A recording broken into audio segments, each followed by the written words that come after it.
It was one side or the other. He says, if you park there, you're more than likely going to end up with a dead battery. He said it happens all the time. Oh, my goodness. I didn't realize that. Yeah. Kathy, when you were parked there at East City Ranch, did you experience any problems with your vehicle electrical system at all? None at all, but I experienced something within my energy level where the first night I slept fantastic, and the next day until I left the ranch, I felt like there was just a big, dense weight on top of me, and I was exhausted the entire time I was there. And the minute I left the ranch, it went away, and I felt rested again. And that's how I experienced it. Nothing electrical, but it was more just a feeling within my own body, how I felt so different there. It was just an energy that was heavy. Some kind of a physiological effect on yourself, in other words. Exactly. And I couldn't understand why I was so tired, because I had had the best sleep I'd had in my entire adult life the first night there. And I slept for probably, solid 8.5, 9 hours. And I just felt the difference in the energy level where it was almost weighting me down. Oh, my goodness. That sounds to me that might be worth another hypnotic regression session with Mary. The fact that I think maybe so. The fact that you got a answer to that. Full 8 hours worth of sleep for the first time that you could remember, and which was probably unusual for yourself, and then waking up not feeling rested, or feeling bad, that's unusual in itself. Have you ever run across those kinds of issues with abductees in your past there, Mary, at all? No, I don't know that specifically has come up. That is a fascinating idea, that if we're hearing about the idea that at ECETI they have battery and electromagnetic problems, and then we go to the complete opposite side of the mountain at Mount Adams and find the same or very similar electromagnetic effects on the north side of the mountain. My goodness, what does that tell us about Mount Adams? Any thoughts from either one of you? My thought is that go ahead, Kathy. My turn. People actually go there, and they are open. Psychologically, they're open for whatever they can experience.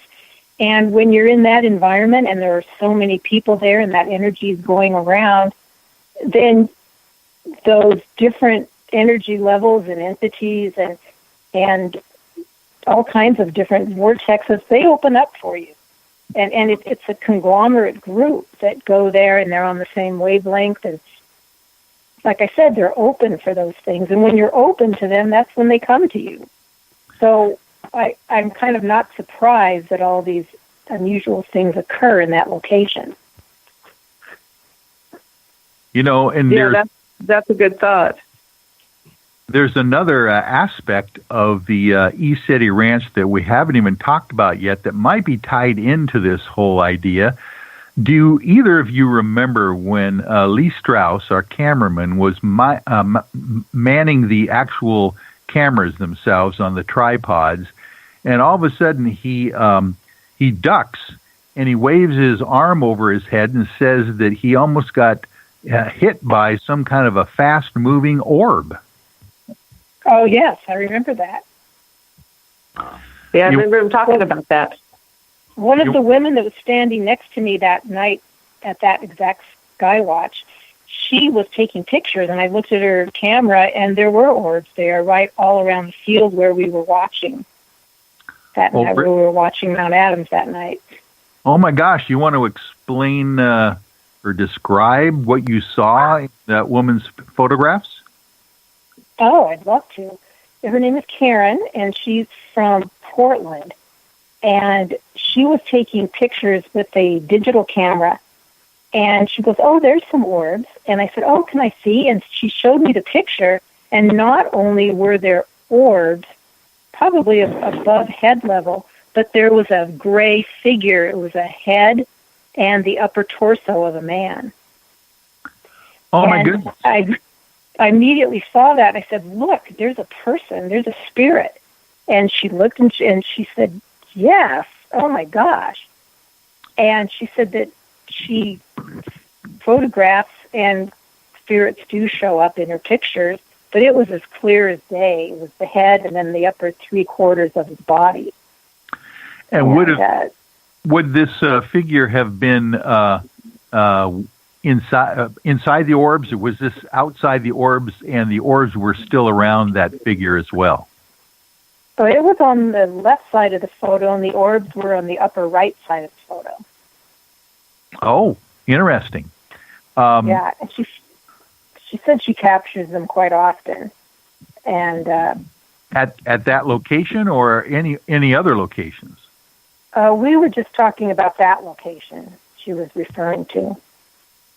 So it sounds like she had been there before and was used to capturing those kinds of images. Yes. Well, she said that she captures orbs very often. So once again, she's open to that. Yes, I do think that is an important aspect of witnessing some of these anomalous activity. Mary, with your intuitive abilities yourself, what would you think about the whole idea of these orbs being so apparent at the ECETI Ranch? Well, I agree with Kathy. I think it's the energy that the energy that draws the certain kind of people there, and the energy those people have. And I think it's sort of like they feed off each other, and I believe the entities are drawn to that particular type of energy. So I think proximity to Mount Adams could have something to do with it, but definitely I believe that when there's groups of people that gather with intent, that then these entities make themselves known in response to that intent. Well, that is fascinating. You're right. There is the CE5 protocols that Dr. Greer has come up with in his sky watches as well. Matter of fact, the UFO I Team, we do kind of similar intention kinds of meditations as well during our sky watches. I know that yourself, Mary, and even Sam Beagle have done that periodically. Matter of fact, was it Lee Strauss or someone else on the mountain mentioned the fact that they were sending out good intentions and requesting a craft to show up the same night that later on that morning the lights started shining on the exterior wall of the actual tent itself. Did any of you heard that story from those guys on top of the mountain? Mm-mm. I haven't heard it from them, but I had listened to a fantastic interview of a well-known but non-disclosed Hollywood actor who said that he started seeing UFOs above his house in Malibu, and then he got to the point where he meditated to call them in, and every time he meditated and called them in, they came, and he's actually making a documentary of the whole incident and his experiences. So I have heard that through him and from other people, that if you set the intent, as Mary mentioned, and then meditate and call them in, likely they'll show up. Yeah, and of course, some people, I imagine, would say, I really don't want to call them in, they would probably be afraid of being abducted themselves. So that's a two-edged sword when we're dealing with these whole ideas of potential UFOs and entities driving them and what their intention is. That's for sure. Because we've all heard the stories on both sides of the fence, I can imagine. Mm-hmm. Right. Well, for some people it's fascinating and exciting, and for other people it's frightening, and so it's just an individual thing, and some people believe and some people don't believe, and everyone's entitled to how they choose to see it and deal with it. Well, and that brings up a good question. Just generally, overall, we only have about 5 minutes left on the show tonight, and I want to thank both of you for hanging in there with me through the entire process. We've had some challenges here electronically ourselves tonight, but this has been a fascinating show. Mary, you might want to give your impression maybe of what your feelings were when you were at the ECETI Ranch during those days that we were actually doing the sky watches there. Well, I wasn't there. I wasn't. I have been at the ECETI Ranch and I've done sky watches, but I was not able to make it this trip. Oh, that's right. Well, maybe you can give us an impression of what you felt when you were there previous to us doing it this last time. Well, I've been about 3 times, and always there were things going on in the sky that were, not explainable as satellites or airplanes. And, of course, there's a lot of that, too. The one thing that really struck me as odd is one time when I was there was, we were looking towards, the mountain, of course, in the Skywatch field, but behind us and behind the house and all up in that area, there was strange incidents of light just lighting up the sky, almost like lightning, except it wasn't bright, and it didn't fill the whole sky. It filled patches of the sky. It was similar to lightning, but it wasn't lightning, and it was, of course, way more spread out than could be caused by a spotlight or a flashlight or car lights or anything like that.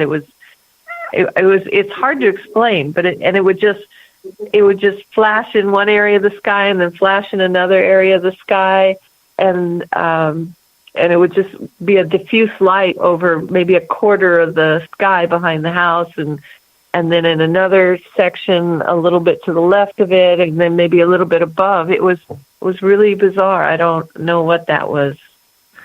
Oh, that is interesting. And paired with the Bigfoot activity that James Gilliland is mentioned around the ECETI Ranch itself, and the footprints actually that they've casted, just that adds to a heck of a mystery there. If we're talking electromagnetic effects, potential Bigfoot activity, and then these lights that you're talking about on top of the orbs and the UFOs that go by. So this is just a magical spot. People ought to check out the ECETI Ranch, which is ECETI as well, if you're interested in making a trip, an expedition out in that area. But first of all, I want to just thank everyone for joining me tonight on nightdreamstalkradio.com for our interesting show about the UFO I Team's foray into Mount Adams and the Takalaka Lake area. I want to remind everyone that coming up very shortly, on the 3rd of September, will be Gary Tombstone Anderson's first anniversary of the brand new television network called Night Dreams Talk Radio. And if you'll be listening on September 3rd, we're going to have a little party, I think, on the air to celebrate that, as well as the entire month of September on Friday evenings during the last half hour of Gary's shows on Friday. And that would be probably 9:30 in the evening every Friday night. We're going to have the scariest stories competition, actually. And if you are willing to share your scariest stories and you are picked to be the scariest story of the night, you will receive one of the wonderful books that Gary has from some of his guests that have been on over the last year or so. And then, of course, the scariest story